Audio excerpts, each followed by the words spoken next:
Welcome again to another episode of the Southwest Climate Podcast, the January 2019 edition. Mike? Zach, Happy New Year. Happy New Year. How you feeling? I'm feeling good. Excellent. All right, Mike, well, we got a lot to talk about. New year, completely new climate. Yep. Right? Is that how that works? Clicks over. Midnight.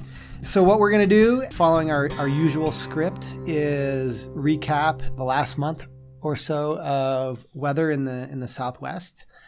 Last time we filed an episode, I believe we recorded right before Christmas. Yeah, the Snowtacular episode. It's prescient. Yeah. Don't you think? I think you were a little bit. Yeah. To some degree, although we'll revisit our bet, and it doesn't true. look good for you so far. So hey, I think phase type of precip over total is how we're going to redo this. Oh, you want to redo the numbers, huh? I have some adjustments that need to be made.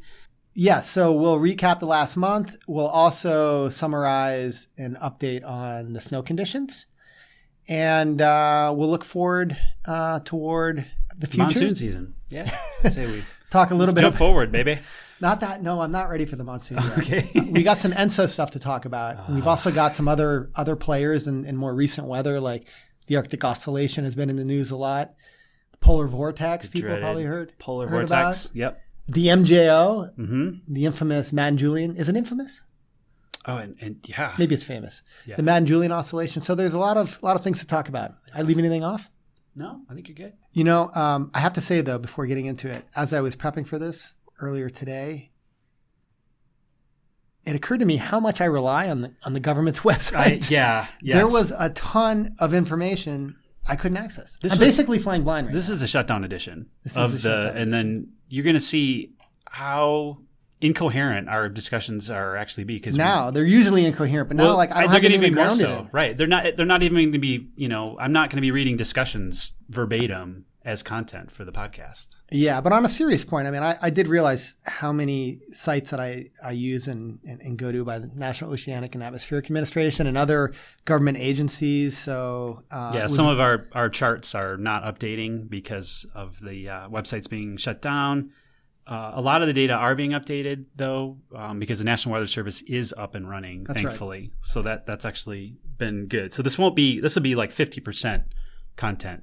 Yeah, so, we just wanted to shout out to all of our colleagues out there that are doing some good work, that are putting information that people can access. And it does look like the government's back on, at least for the short term. I think so. Yep. We'll have to see. Update our plots. Mike, maybe let's start with a recap of the last month or so. And maybe we can do all of December and then think about, so we'll go back 2 months. Do December and then think about the last 4 weeks or so in January. So let me start it off, and then you can fill in the gaps. I'll do the stats. You do the hard part. I'll do the color commentary on that. You put the meeting together. We'll see. Where we last left off, December turned out to be a relatively dry month across most of Arizona, if not all of Arizona, with the exception of portions of Cochise County and actually Tucson area turned out to be not so bad. But most of Arizona came in at below average for the monthly total. New Mexico itself it was sort of a mixed bag. Sort of the eastern half experienced above average rainfall, and then large swaths of the western part, and particularly around the Gila Mountains, was below average. Temperature wise, it was basically slightly above average, but 0 to 2 degrees, that's meaningful, but kind of right around average, if you will.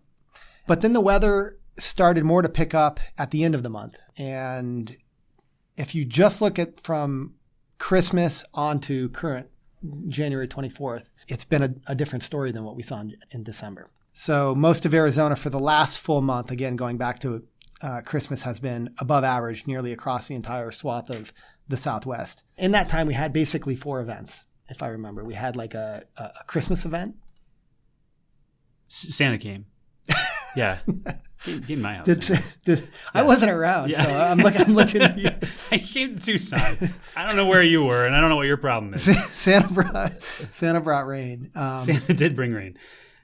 I believe we had an event around the 25th, 26th, and 27th of December. We did. So the weather did turn towards the end of the month, which was good for at least the prospects of any of our bets of any precipitation coming online, even though we didn't have December in there.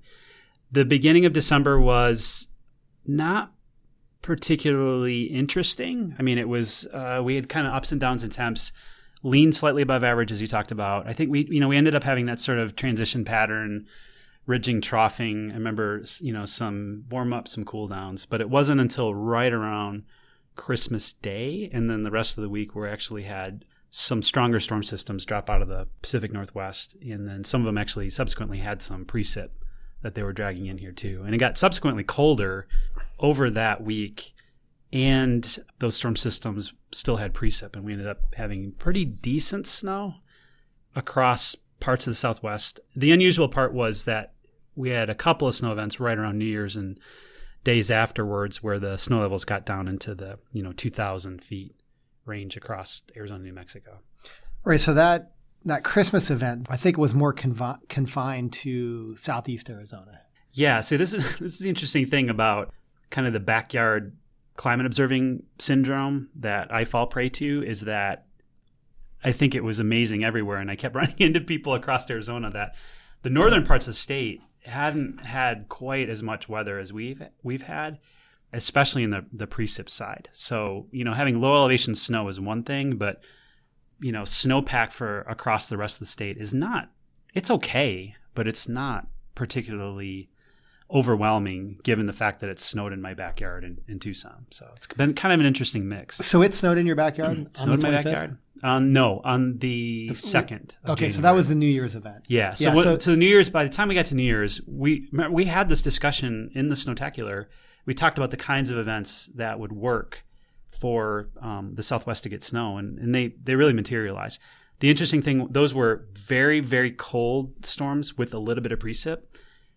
Those kinds of storms are not big precip producers, right, because they're so cold. It's that very nature of being that cold. You can squeeze out the moisture out of the storms effectively, but they don't carry a lot with them, and they didn't really have anything to tap into.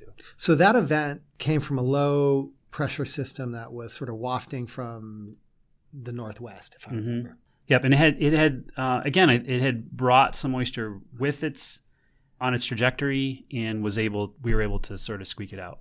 I believe the Christmas event in Tucson was a little over half an inch, 0.6 inches, but then the New Year's Day event only produced around 0.2 inches or so. Yeah, so right. It was with actual snow amounts recorded at the airport. So I think it was traced to a fraction of an inch as far as snow. Right. So it was a moisture-starved event for the most part, and quite cold. I mean, not totally moisture-starved. And I think that's that distinction. We have a lot of low pressures that drop through the Southwest, like the ones we've had in the last week or so, where it will get cold here. We had highs in the low 50s in Tucson, which is the coldest of days we would see here, but very, very dry. So where is it drawing moisture from on that kind of a trajectory? Is it just in training it with it from? Yeah, usually I think that I think it real subtle shifts in the storm track. If they're just slightly more coastal, they'll be able to have a little bit more moisture. If they have a lot of moisture coming out of the Pacific Northwest, they'll be able to drag it down. And I think some of the dynamics have to line up for it. But then we can also have a lot of those events that will be cold inland trajectories that didn't have any moisture, or that moisture got worked out of them much further north, and then they just drop down here as dry lows. Yeah, it does really matter the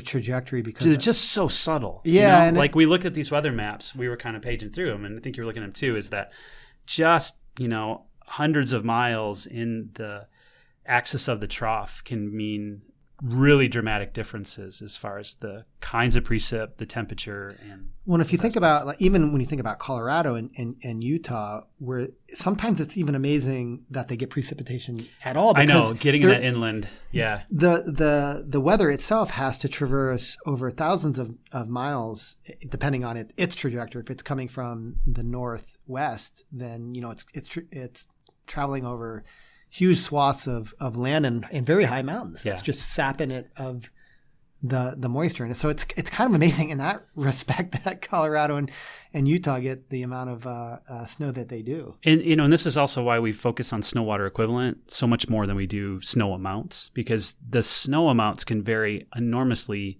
based on the temperature of the snow events. And so you can end up having these high snow producing events of just powdery fluff. Dry snow. And then you can have these really, really wet events that will dump inches of snow water equivalent and, produce the same depth based on the ratio of the snow depth to water. The density of the snow. The snow depth to water, right. The January event is a good juxtaposition, I think, from the one that happened about a week later. January 6th, that actually turned out to be, at least for Tucson, but I think for other parts of Arizona as well, the biggest event so far. I think at the airport, about 0.8 inches accumulated over a couple-day period. There was quite a bit of liquid water even in that January 1st event. I think it wasn't quite as big as the events we got later in the month, and the characteristics of those events was really quite different too. So those early events that we got out of sort of the Christmas to New Year's, they were cold and they had the moisture and they ended up producing snow down to low elevations. And then we kind of switched over and then had some of these deeper troughs that were cresting on the coast. They were crossing into the coast, and so they had a little deeper fetch of moisture. And so we ended up getting some much higher snow level, warmer rain events that we're able to put But are down you saying that it wasn't necessarily more moisture or more precipitable water around in those two events? It's just... I think it was different. I think that was probably lower precipitable water in the colder events in the earlier part of it, but just more efficient in getting the moisture out of the system, so you get the precip out of it. And then as we moved into the events kind of as you were talking about, like the week later, we had a couple of other events that kind of spit. They got much warmer. Precipitable water went higher, but they were a little less efficient as far as getting the precip out of the system. So they're pretty different. Right. And I believe that January 6th event, which again was statewide. It wasn't just a local That's Southeast Arizona That's event. a really good point. So reminding me too that early January event was pretty isolated to the southern part of the state. And then, as you noted, as it moved into the mid part of January, we're talking like epic rain and snow from California all the way down through the Southwest. So it's sort of a bit of a shift in those dynamics. And I think the synoptics or the regional pattern was such that it allowed for, maybe you can explain a little bit more about this, but it allowed for moisture from the subtropic. It entrained some moisture as it moved through from the subtropics, which caused it to have a little bit more precipitable water than the other ones. Maybe less efficient at wringing the atmosphere out of its water, but there was more there. That's right. You end up having different mechanisms between sort of real cold, deep low events and the efficiency around producing snow out of those systems versus having just a lot of soupy atmosphere and then needing to get the precip out of it, in a different way dynamically.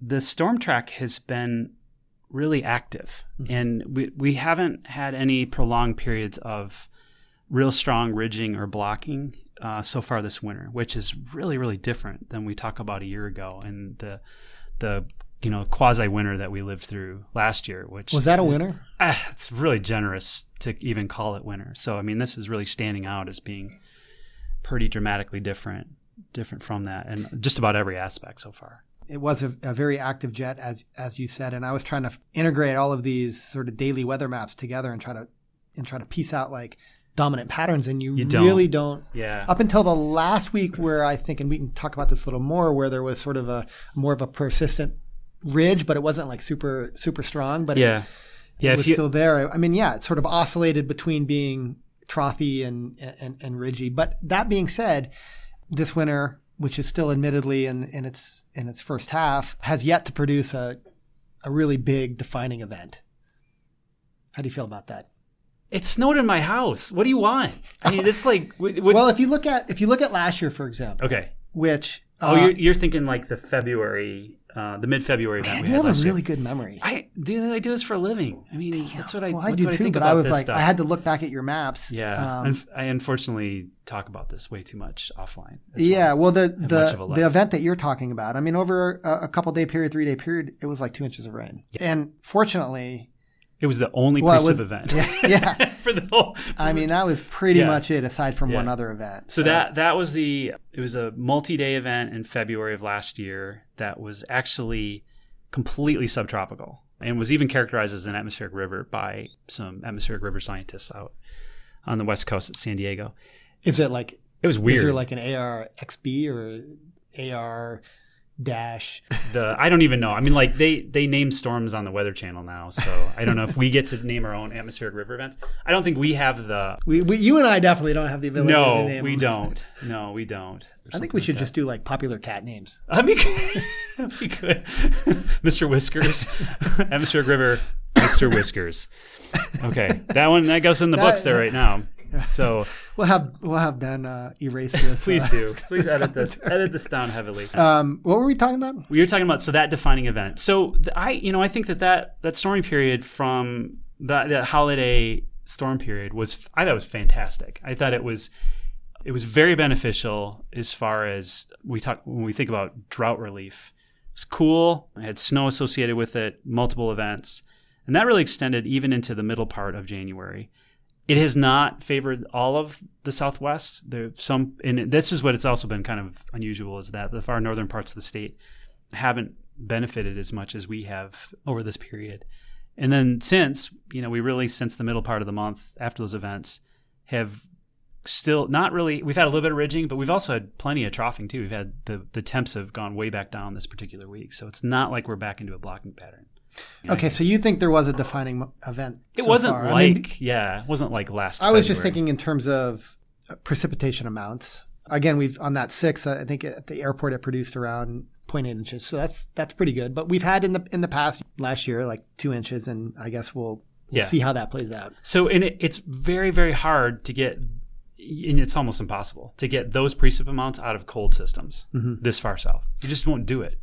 In an El Niño year, however, you might expect there to be greater chances for getting sort of a moist tropical. Totally. Yeah, then you're going to get your high-end Pineapple Express, so to speak. Absolutely. Yep.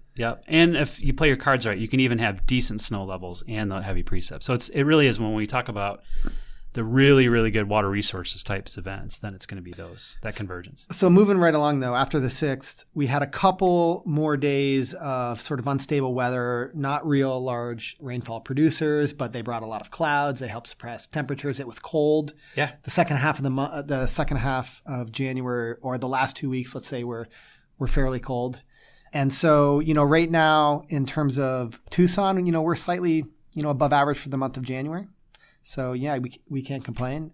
Phoenix is slightly under its average, so it's received about 3/4 of an inch. It usually gets on average, 9/10 of an inch. Flagstaff is at 2.4 inches. Its climatology is 2.05, so it's above average. Over to New Mexico, Albuquerque's at 1/2 inch. That's above average. It usually gets around 0.4 inches. And Las Cruces, the driest of those cities, has received only about 0.2 inches, and its climatology is about 1/2 inch. So mixed bag. Like I said, it's still on the early half of the winter. Let's transition over. What do you think has been the major players in the weather of the last couple months? What have been the major drivers from a climate perspective? So I'm talking like El Niño. We've heard a lot about the Arctic Oscillation, Polar Vortex. Ooh, Polar Vortex. You're spooky. Your spooky sounds. Sorry, that harkens back to the Halloween episode. It was. Madden Julian Oscillation. Anything of note? So it was supposed to be El Niño, right? Mm-hmm. No. El Niño it's been hanging out technically. It exists in sea surface temperature patterns. It exists in name only? It exists in name only. It's been very interesting. The sea surface temperature anomalies were warm enough to be classified an El Niño event. And I think that the anomaly, do you think so? Well, I'm wondering about this. Do you think it's going to actually squeak it out? I wrote a question down. I was like, is this actually going to be an El Niño That's event? a really good question. And the reason I don't know this is because I couldn't get the data today. It's true. Because I was like, where are the average values in December? Right. So to remind everybody who hasn't gotten tired of us talking about this, is that some of the official definitions, and there are many official definitions, which I guess define some better than others. And in fact, probably the one that we use isn't the best one. It probably isn't, but it's the easiest to get your head around, which is the sea surface temperature anomaly in a part of the Pacific Ocean over a period of time. And it has to be above this threshold over a period of time to actually classify as an El Nino event. I don't know if it's going to make it. If it does make it, it's going to crash the entire El Nino forecasting system because it'll be yet another bad data point in our expectation. Well, I don't know though, because it's true. It's going to win for the wrong reason. Well, right. But I mean, if you look at the Southwest, which is one of the places that has a statistically significant signal, I mean, I think, I don't know what the averages across the Southwest are, but like just judging by Phoenix, like it's Phoenix, Tucson. It kind of makes you wonder now, like going back into the historical record, how many of those wins for El Nino were dumb luck? Yeah, just right. Yeah, because honestly, if we go back, we've been kind of picking apart the weather over the last couple of months. We had all that tropical storm activity in October, which nailed it. November was basically a dud. It got quiet again. December picked up with quite normal winter weather that we don't often see here in the Southwest, which was great. It's going to add to the But photo. Not El Nino like? It wasn't driven by El Nino, yeah. no. So this has been the background discussion at Climate Prediction Center. The expression El Nino sea surface temperature anomaly, warm temperatures are supposed to affect the atmosphere above it, which in aggregate would then affect the weather systems in the northern hemisphere, southern hemisphere as well. They haven't. The main player this winter, and I think you can make a pretty nice connection between the weather patterns we've seen over the last 4 weeks, has been the Madden Julian Oscillation. So the Madden Julian Oscillation, from the Indian Ocean, moving eastward across the tropical Pacific and then influencing the jet stream pattern has indeed shown up. And I think you can tie it right back to especially our January events. So when that sort of, the MJO has this sort of focal point of convection as it moves east across. Yeah, it moves into the easterly winds. And so the easterly winds are actually the medium in which it's actually able to propagate towards the eastern direction. So it actually goes against the wind, which actually is what drives the cycle. That's pretty crazy. Isn't that neat? Yeah, it's a convergence zone that relies on it running into something to drive itself into the wind. And so that's the Madden Julian Oscillation. It seems propagation. like it goes against physics. Well, it's about convergence, right? And so you need to actually have outflow of wind at the surface running into something new to drive the new convection, and then so on and so forth. Sort of like hops? Kind of, yeah. I think you could have pulses of convection. I think you could think of it in that terms, moving into the mean wind. So this is the interesting thing about the MJO is, in an El Nino event, it's a quiz question. What happens to the wind? What happens to the easterlies in an El Nino event? They slacken. Yeah, so they slacken. So the MJO, in a situation when the easterlies collapse, don't have anything to propagate into. So typically you have a weakened MJO activity, or sometimes it just doesn't happen during an El Nino event. But we have an El Nino event, albeit a weak one, and we have MJO activity. So it's just like it's upended everything. So anyways, the MJO has been very important weather feature for California all the way down to us. So what does it do to the jet stream, though? Because that's what's important to us, right? Like, we need that jet stream to be active. Yeah. Is this a question for me? Yeah, I know. And I'm putting you on the spot, I'm going to put buddy. a pause here, too. I'm just trying to think about what it is. This is a very weak answer. It influences the circulation pattern. It influences the extension and retraction of the jet across the Pacific Ocean, which will then subsequently impact the storm track across the western U.S. And you even saw, as this MJO was coming across, sort of strengthening a cutoff low out in the East Pacific that then merged with a larger scale trough coming across and ended up walloping California, and we got some seconds out of it. Yeah, that was about 10 days ago. That was the we'll talk about that when we recap the snow, because that delivered a bunch of snow to the Sierras. Yeah, it was great. It was a fantastic event for the Californian. They needed it. Okay, so the MJO Madden Julian Oscillation. Madden Julian Oscillation. Just like to shorten it up. Affectionately known as the MJO. Yeah. So that's been the major player. Now, you said that they typically aren't as frequent during ENSO. No, El Nino event. They tend to emerge during neutral. Right. Sometimes during weak El Nino events, and then sometimes during. And that's what was playing in late December, early January. Yeah, so it had you can do these. Look at these cool plots, these Wheeler plots, and you can track the progression of the disturbance around the planet. It takes about, it could be 30 to 60 days. Really quick ones can move across the planet in a month. And so they tend to emerge in convection in the Indian Ocean and then move towards us. And sometimes they'll stall out. They just won't make it. Sometimes they'll go all the way around the planet and then emerge again on the other side. Ours ended up moving across here late December, early January. Then as you get into the other phase of it, and it tends to do what it's doing right now, which you tend to dry out, warm up a little bit. But there's another MJO forecast to do the same thing. That was my next question. Yeah. So what's on the horizon? The horizon, within 2 weeks, we move back into this very similar phase that it was in early January. Right? Something to keep an eye on. So what shows up in what you and I were seeing, right, was that it seems to be the hinting at the long range part of the forecast out in the 7 to 14 is that MJO moving into more favorable western. And so it helps US. break down whatever, if there was a ridge present, it would help break down that. It's sort of a kind of higher order weather pattern. It has, since you can see it out, on the other side of the world, it's basically one of the main signals we use in predictive forecasting out past 2 weeks. Now, the other climate pattern that people talk about often in the winter is the Arctic Oscillation. Mm-hmm. What about the Arctic Oscillation? So the Arctic Oscillation has been mostly positive earlier in the winter, and which means that the polar jet is fairly high latitude, fairly contained, bottling up the cold air. And the recent research has really, it's a real mixed bag in the research, and it seems to be really complicated, and we're still sort of sorting it out. But there are a couple of different camps. I think they all end up aligning largely when we try to thread all this stuff back together. But the Madden Julian Oscillation is known to, when it's strong and when it crosses certain parts of the world, to disrupt the polar vortex and disrupt and move the Arctic Oscillation from positive of bottling up that cold air into a negative phase where it causes it to spill south. Maybe we should clarify terms. Okay. Polar vortex and Arctic Oscillation. So they're similar. They're Arctic geographically related. Arctic Oscillation is usually expressed as... It's a phenomenon of spatiotemporal patterns at the high latitudes in the northern hemisphere. So is the Arctic Oscillation more a technical term, and the polar vortex is more of a sort of it's a little popular kind of a it's a term. It's a scientific term that's been around for decades, right? I mean, it's a way of describing some of the physical geography, physical climatology of northern hemisphere weather patterns.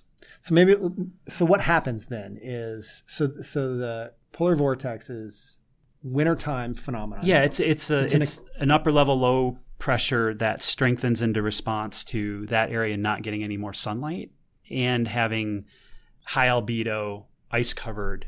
So it's exhausting a lot of energy out to space. So it gets very cold. Mm-hmm.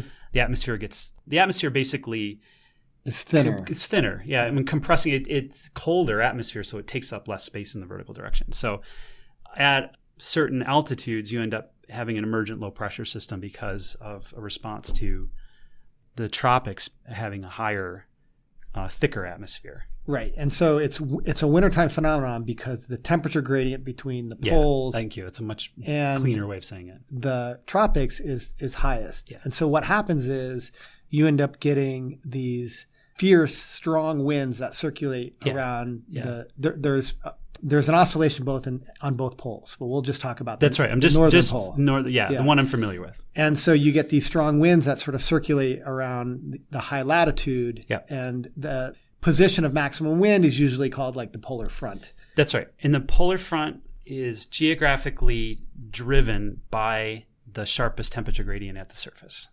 So that polar front is in response to where those temperature gradients are strongest. When you have a stronger polar front, what you tend to have is winds that are more constrained. And so if you think about it, circulating the poles, it's less sinuous. So it's a more of a straight line, if you will. Sure. Yep. And it's usually contained at a higher latitude, and that gradient is contained at a higher latitude. And that's usually called a positive Arctic Oscillation. That is that's the expression of the positive Arctic Oscillation. And so what happens though, which is important for the U.S., particularly the east part of the U.S. is that when you have a positive Arctic oscillation, you have these really strong winds and it sort of bottles up all the cold air up north. It doesn't allow that cold Arctic air to spill south. The reverse happens when you have a weakening of the Arctic oscillation.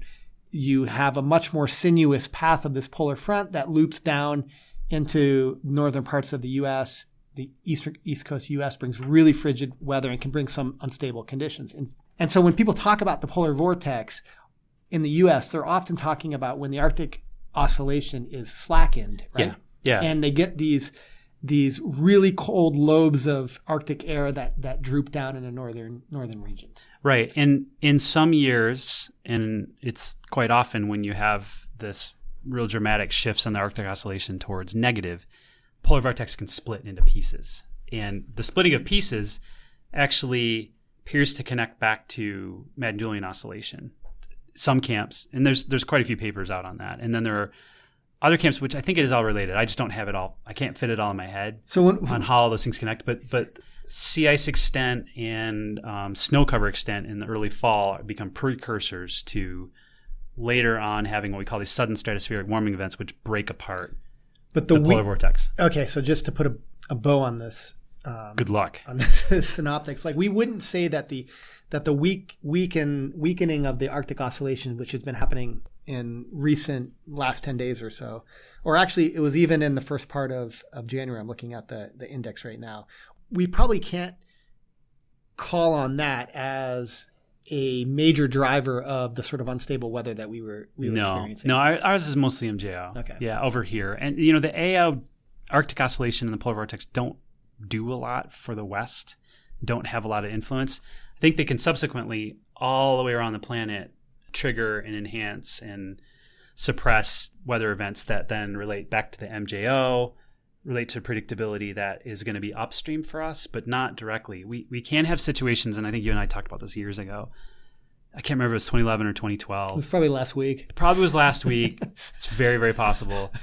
Is that some real negative AO events will cause the entire continental U.S. to get really cold, and those big, big cold outbreaks.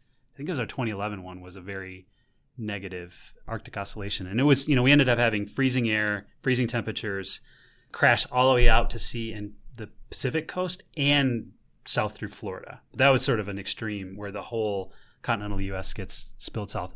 But you can also get these warm west, cold east patterns, which are been pretty common the last couple of years. So it's the tropic stupid when we talk about weather in the it's in the like West. I think that, you know, the research really points to it's a list of probably causal mechanisms. Tropics, then we go to higher latitudes and look at fall snow cover, and then we look at things like sea ice extent and all those changes. And quite honestly, you have to add them all up. It's, you know, these like multiple linear regressions. You look at sensitivity of these different factors, and sometimes one wins over the other, and the system is changing at the same time. And so as sea ice extent changes every year due to climate change, the relationships in the background change as well. And so it's like the paper that was written 5 years ago may end up having some different results if you did it. And it's also crazy just to think about, like, I mean, the atmosphere is a circle. And so if you perturb it in some area, I mean, it has a rippling effect around the globe. But if you're looking for the cause, like you're just continually going upstream, and, you know, it's really hard to find the thing that the perturbation that. Right. Well, and this is why at climate time scales, heating anomalies in the ocean become the thing you look at upstream, right? Like that, you can trace it back to, okay, there's warm water here and there's not warm water here, or that warm water is here, which is driving convection, it's moved over here. So that's why you end up, when you do trace it back upstream, you end up ending a lot of times back at some anomaly in the sea surface temperatures. That's good. Okay, so the bullet point there is that the MJO has exerted it's flexed its muscles so far. Don't count it out. Yep. Yeah. All right. I think we should move on and just provide an update on the snowpack conditions. I mean, a lot of this is related to the precipitation that we were just talking about, but it's worth sort of highlighting the pattern across the West, particularly for those people who are interested in skiing in some of the mountains. Or drinking it. I mean, that might actually... I guess that's more interested important in the drinking part of it than your ski trip. Okay. That's more important. You're right. Yeah.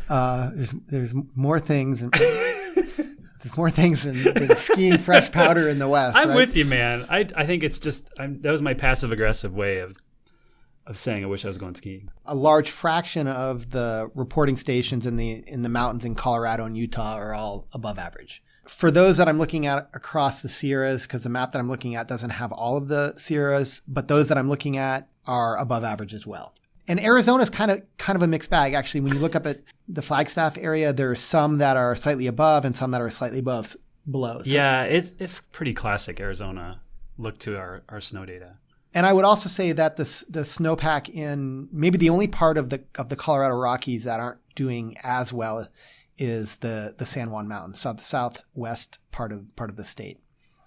But then when you go north of California, north of Utah, north of Colorado for the most part, it gets dry in terms of snowfall. Isn't that where you're going skiing?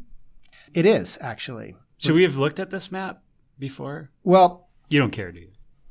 What I care about, Mike, is that while we're skiing, that's right, it gets snow. That's right. Because any mountain in the West, if you ask me, is fun to ski on with snow. Maybe my snobbery shines here. Any mountain in the West that hasn't received a lot of snow, let's say in a week, it's just kind of ho-hum. Fair enough. Yeah, yeah. But it is interesting that the Northern Rockies, basically, it's Idaho and Wyoming north, have not had as much of a snow year as everybody south so far. And this includes Pacific Northwest as well. Maybe I should tell the story. Tell it. And the story is Mike and I went through this interesting exercise in the last 10 days. And that was more or less trying to look at the models and decipher at the 9 or 10 day mark out from when we had to buy a ticket. Not we, you. Where I had to buy a ticket. Where I and a couple of my friends should go skiing. Yes. So, and the backstory to this is like we do this every year, and a couple years we just got lucky. And every year, actually, I'm like, I look at those seasonal forecasts, and I'm like, all right, so it's hedging, north, so we'll go to Big Sky, or we'll go, somewhere else in the northern, or it's like it looks like it's Utah. Yeah. So I do actually. Have you done well? I thought I remember a couple years where you just like crashed out. No, I haven't done well at all. Oh, that's right. Okay. Right? And so this actually, you're going to try to bring science into this. This actually. Well, I was using the seasonal forecast, but I mean, stand by what I said. Right? Like I can't be up there for 3 straight months. It's like it's really weather that you're talking about. And so the idea was this year was to, okay, let's see if we can get within the time horizon of some predictability on the weather level. Yeah. And use that as a way to increase our chances of getting snow. So you and I were looking at the models literally every 6 hours, updating the models. And I hadn't done this before, and I learned a little bit. I do this every day, Zach. Welcome to my world. I have not ever paid attention to forecasts beyond 7 days. Wow. I live out at that time horizon because there's always magic happening out there. Giant storms. Well, this is what crazy things that never happen. So this is, I think, worth talking about. So in my mind, the meteorologist's ability to see the future in a way that is better than just sort of a reference, like a climatology forecast. There's no accuracy beyond 7 days or 7 to 10 days. And then anything beyond 10 days, it's kind of wishful thinking in terms of weather forecasts. But, you can go out there, and I think the Weather Channel or some apps on my phone, you can actually see the 10 to 14 day. AccuWeather does a 30-day. What I was seeing is at that sort of 10-day to 14-day level is every 6 hours, the forecast would change dramatically. Isn't that fun? One day I was like this is amazing. Yeah. Right? Like atmospheric river in Tahoe. Yeah. The next 6 hours later, it was like bone dry. I have friends where we trade emails of hour 384 of just the magic that we see. So 384 is 14. Is that 14 days? It's as far out as the GFS goes. Yeah. Oh my God, there's just amazing things that happen out there. So I guess the question I have for you, there's some amazing things that happen out there. They really are. So is there they might be physically implausible. Wait, but this is a question that I want to know is beyond 10 days, like what do you get out of looking at the models? Fun. It's just entertaining. Yeah. I mean, are you integrating anything? No. Are you looking for patterns? Sure, but they're pointless. It's noise, quite honestly. It's noise. So there's for the most part, yeah. I mean, okay, so this is the raw model output from any model. You can look at the ensemble, and the ensemble will usually tell you. And the ensemble is like for the global forecast system we run here in the U.S. is going to end up running 12 slightly different initializations of the forecast system, the GFS. And then that's the ensemble. And so then you can look at the statistics of the spread out there. But even on at that, you end up having so many different realities that you just kind of scan them and go, ooh, wouldn't that be fun if that happened? But that's what I was doing. Yeah. And I was bringing in my friends. Oh, I know. I do. And they were like, oh, this is amazing. And yeah. then Do you think that'll happen? You're like, I have no idea. They stopped tuning into me. Yeah. Yeah. So it was fun. And you and I were pushing on this and are still looking at this potential pattern change that we saw a couple days ago that may happen late next week, that quite honestly is probably related to the MJO. If the MJO, which is forecast, same models, GFS, to start moving in our direction and influencing our weather out at that time scale. One of the things that I was noticing, maybe something that was more persistent than not, was that it did seem like that the snow track was sort of coming down from the Pacific Northwest, actually more like the British Columbia and Banff and Calgary, and coming down through the sort of northern part of the Rockies, Idaho, Wyoming, dipping slightly into Colorado, and then going back towards the Northeast in that way. And that, when we're looking at the near term, the next 7 days, that still seems to be what the climate models are favoring. So, although they're also now saying that on the near term, Tahoe looks like it could get substantial amount of snowfall, which was one of your choices, right? Which was one of the choices. So we ended up on Mike's recommendation. I said go to. I said we ended up going to Tahoe all day, but you were like, "Oh, it's too expensive. I can't afford the beer." And so, be honest about why you chose Big Sky. Well, we chose Montana. Actually, it was based in part because at the time, 9 days out, which is still like admittedly like fantasy land. You took the safe route, man. Yeah, we went. You got to be honest. But I guess the point that I'll make here is that so the pattern so far in the snowpack in the West has been sort of more toward the Colorado, Utah, and south. Yeah, I mean the storm track now it looks like it's changing a little bit. Yeah, and in the next week or so, 2 weeks, we'll see a little bit more in the northern stretches. Yeah. No? Yeah. No? It's interesting. I was looking at the CPC forecast. So this Climate Prediction Center actually issues a 6 to 10 day forecast and an 8 to 14 day, which you and I were looking at quite a bit. So they're actually a human integration where a forecaster sits down with all these models and tries to do exactly what you said, which was like decipher some kind of pattern and usually do some mental averaging of different model information, taking into account things like the MJO, looking at composites of past events, looking at statistics of where statistical models might give you a leg up over a dynamical model, and then do a probabilistic forecast of whether or not that place would lean wet or dry, just like or cold or warm, just like our seasonal forecast. Yeah, it's hard though because those probabilistic forecasts are still in the sort of tercile. They are, but that's all the signal you get out of it. That'd be the only way you'd get skill. Like you wouldn't be able to predict, I'm going to get 2 inches of rain in this spot at that point. All you can do is say, well, could it be anywhere from like 0.2 of an inch to 5 inches, but those are both above average, and so I'm going to lean in that direction. And so what are they saying then? The latest update was trending in the way that you and I saw, which was to start to see that wet pattern come in across almost all of the West. So not just the northern areas. So the northern tier was wet like we saw. California ended up becoming much, much more bullish, and it started to push south into Arizona, which is what we had seen.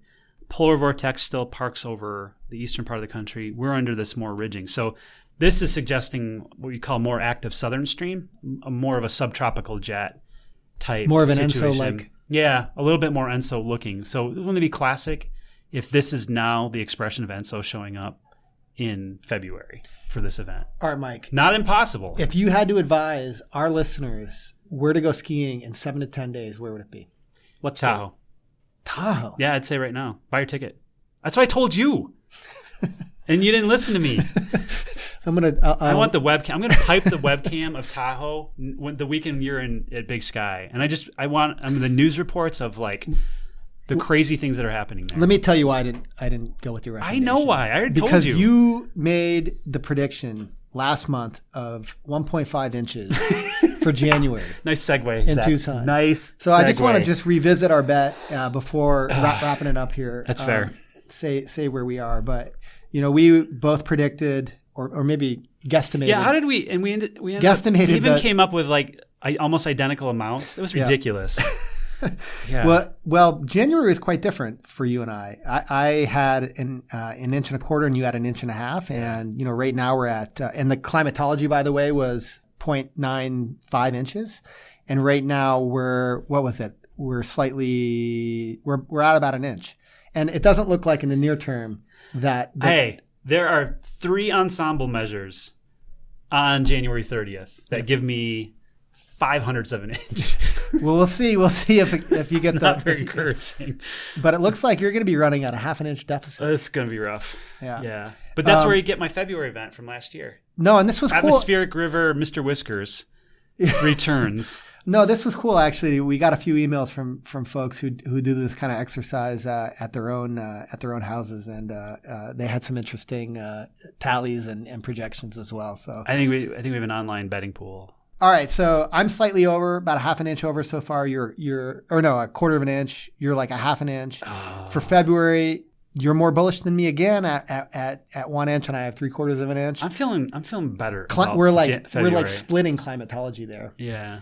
And then March, 0.3 inch. Yeah, I'm feeling good about that. I went big. I don't feel that good about that. I went 0.9 inches. Well, what if El Nino all of a sudden shows up? You could be in the money right there. Okay, so that's a great segue into our final segment here, which is what the heck is Enzo going to do? I've moved on to monsoon season. I already told you that. I'm already like June 15th, baby. We just finished the monsoon. Yeah. Feels like we just stopped talking about it. We did just stop talking about it.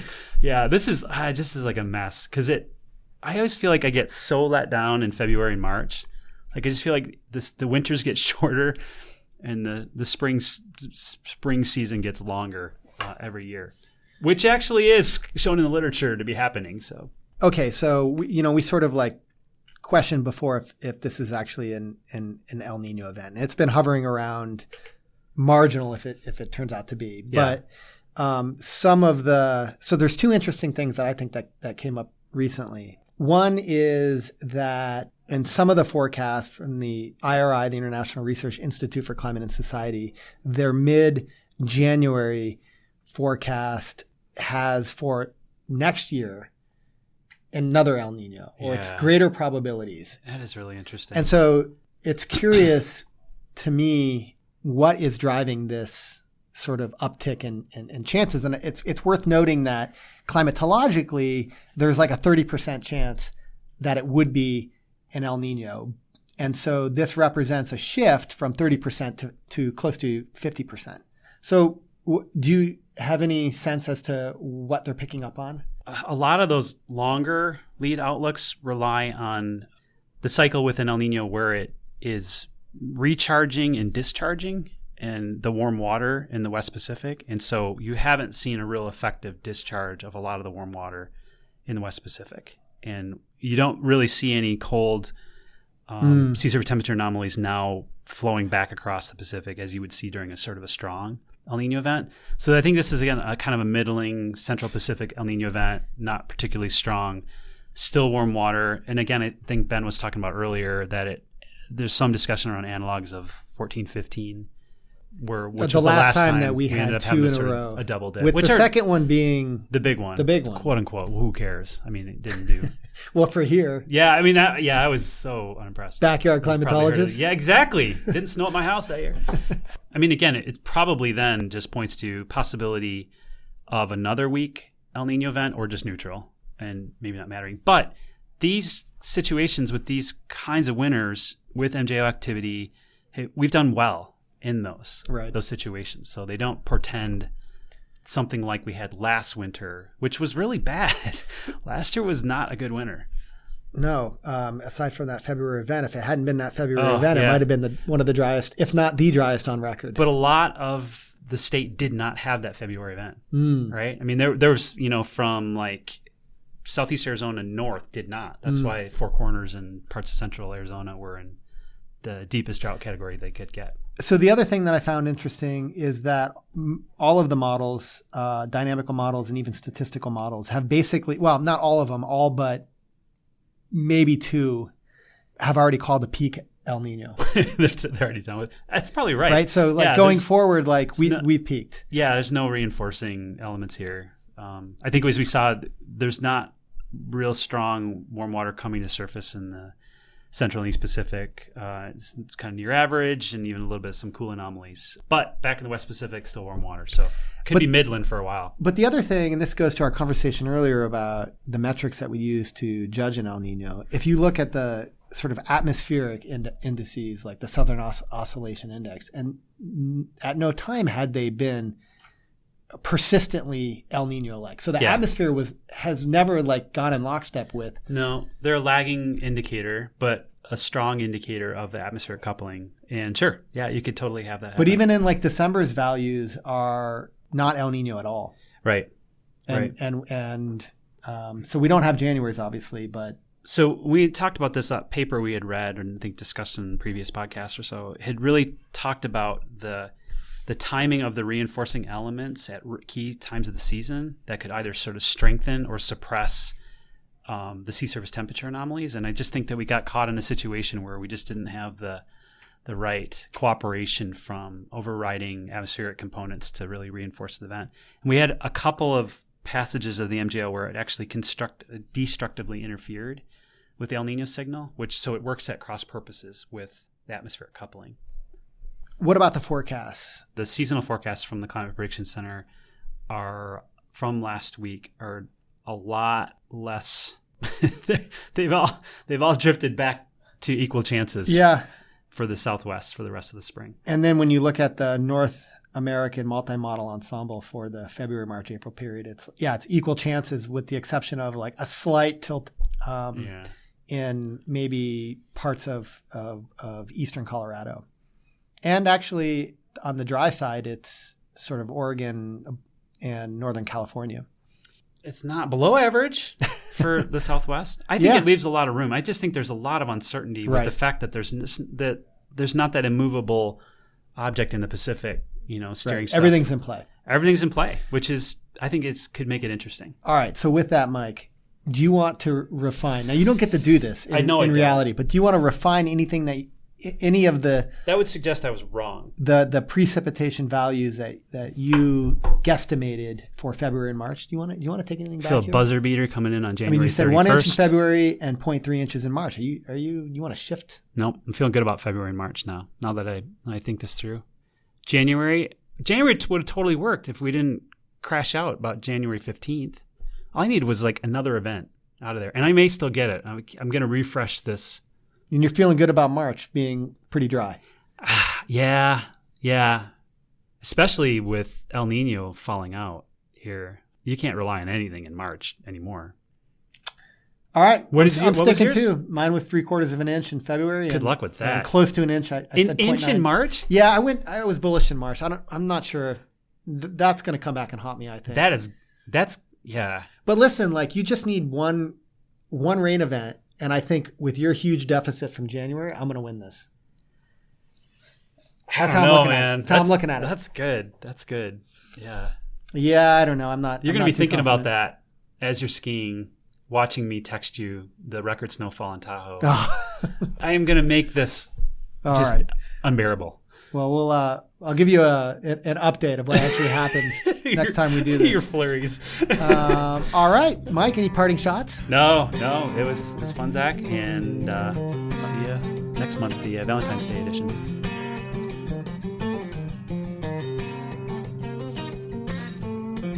Ben, for the record, take out that pause. Edit that out. I just had to think about that. I'm sorry. This is not your comps. No. I've internalized it so much that I forget just thought it would be interesting to have a questions. question. I just thought it would be interesting to pose a question. Yes.